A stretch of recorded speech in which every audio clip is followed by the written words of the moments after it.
Hey, what's up, YouTube? So, I figured I would talk a little bit about my some of my travel experiences because I'm just throwing out content now.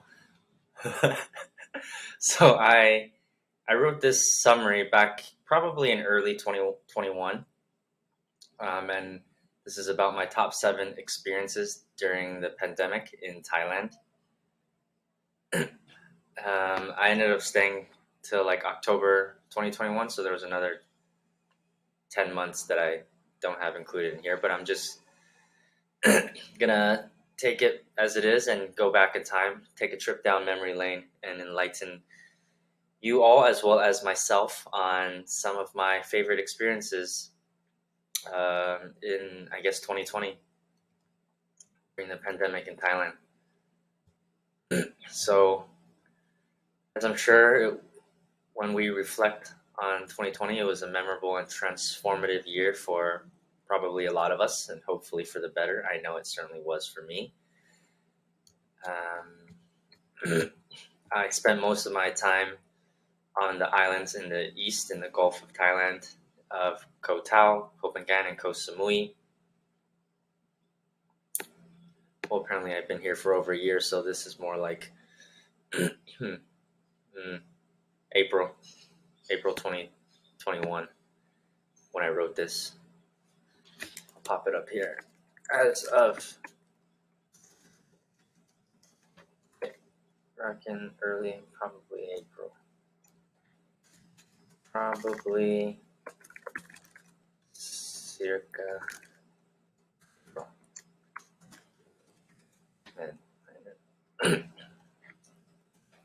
real time. All right, so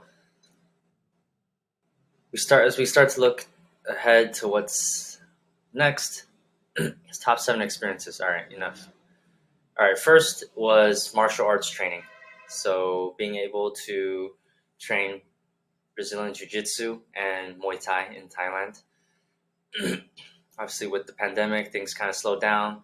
But on the islands, after a while, they kind of laxed the quarantine or the lockdown stuff, and we could still train. And I first started training in 2014, then stopped for 6 years when I was in the military, and then picked it up again during the pandemic. Part of me obviously wishes I had kept training because I would be so much better, but it is what it is. There's so many ifs, ands, and buts, and coulda, woulda, shouldas. So this is the journey that I'm on in this reality, this version of my life, and I'm just grateful I got to to train in Koh Tao, in Phangan, Muay Thai in Phangan, being at Super Pro in Koh Samui, going to the Siam Cup in December 2020.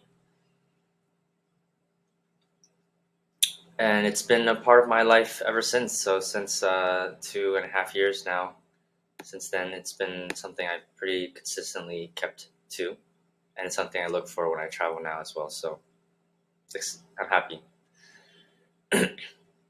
Next favorite memory, Jordan Peterson's content. So with the off time from the pandemic, there was a lot of Netflixing and YouTubing, as I'm sure many people can relate. And I was able to really delve into Jordan Peterson's content. I watched his biblical series, his Maps of Meaning. I don't know what this personality transformation thing. It's probably another thing. I do remember the Discovering Personality course, which I include my learnings from that in my own online course, which you should definitely enroll in. His 2 books, 12 Rules and 12 More Rules. I probably included this whenever, I don't know when he wrote this second one, which wasn't as good as the first one, in my opinion. The self-authoring program, so I did that as well. And then, as well as all his numerous interviews, debates, and clips on YouTube. I first heard about him back in 2019. Yeah, when he was on Joe Rogan, and I was like, man, this guy's making some sense. And then yeah, I guess I dove into it more in 2020, and I would say he's been like a father figure for me. Learned a lot from his lectures and whatnot. Next, mushroom trip. So this was probably the one I did in August 2020, um, with a woman who shall not be named. Respect her anonymity. It was probably the first time I had done shrooms like with some intention and with some spirituality behind it. I got really in tune with my energy exchange. Um, I decided to like not talk a lot and just focus on trying to sink into the energetic vibration of myself and my friend that was doing it with me.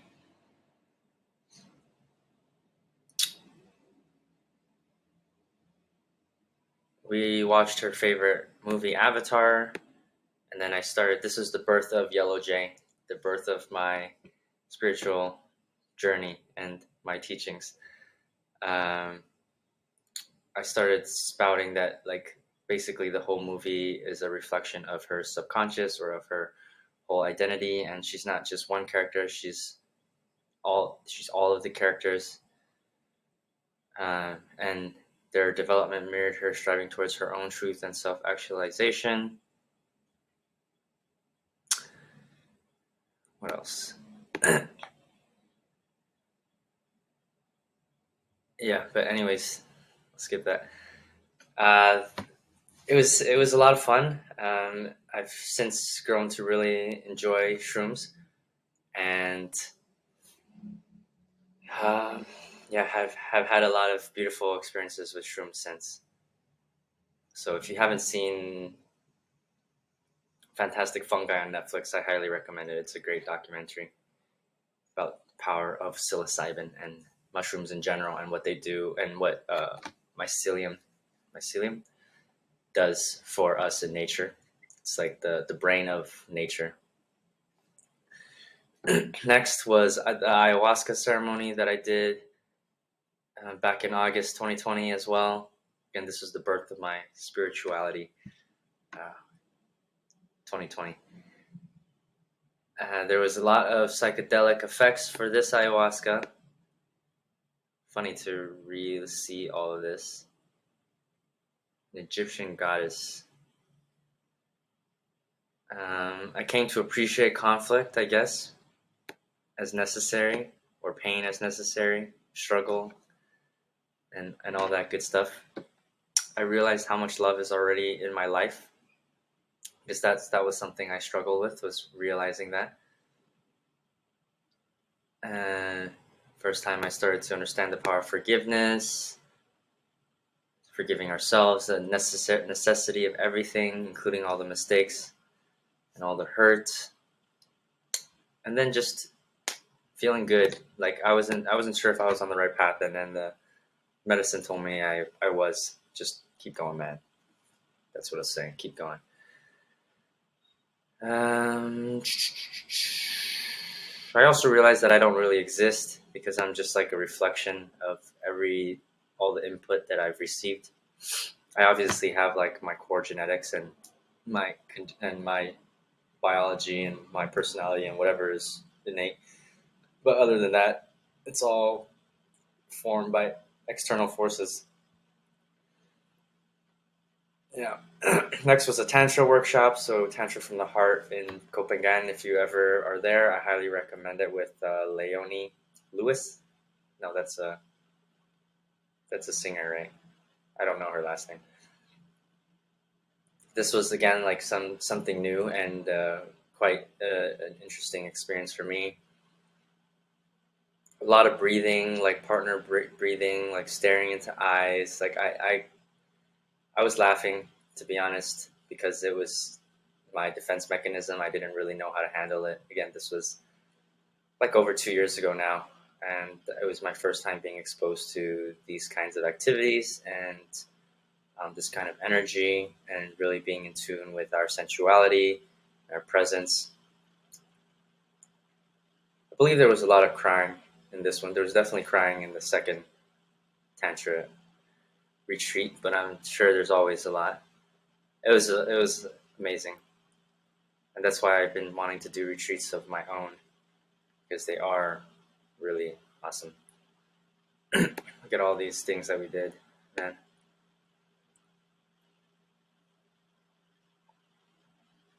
Felt less judgment, something I've continually worked on, or more acceptance and love, gratitude, abundance.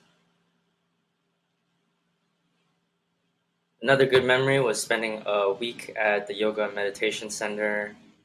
Forgot what it's called, on Pengan, eating vegan food, except their vegan food's amazing.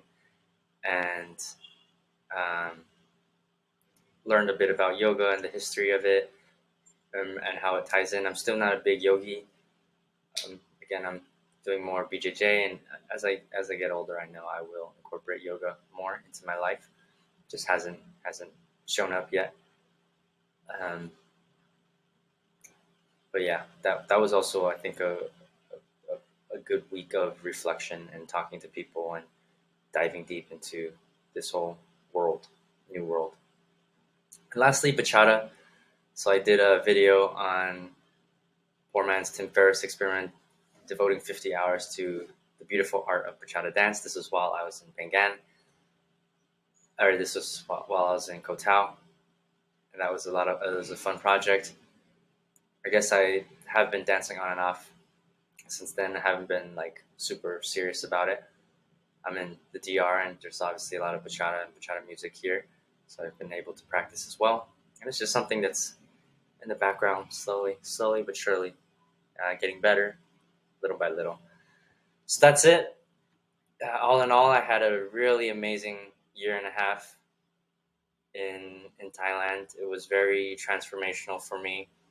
It was right at the time of my Saturn return, right, which is what, 27 to 30, something like that. So I went in there 28, having turned 28 for a few months, left when I was about to turn 30. So 28 to 30 was when I was there, and grew a lot in very various ways. So I'm very blessed to have called Thailand my home during the pandemic. I hope you enjoyed that. I hope it sparked some curiosity and some interest in trying some new things. Let me know in the comments, for whoever ends up watching this, what you learned, what you liked, suggestions, criticisms, whatever it may be. Till next time.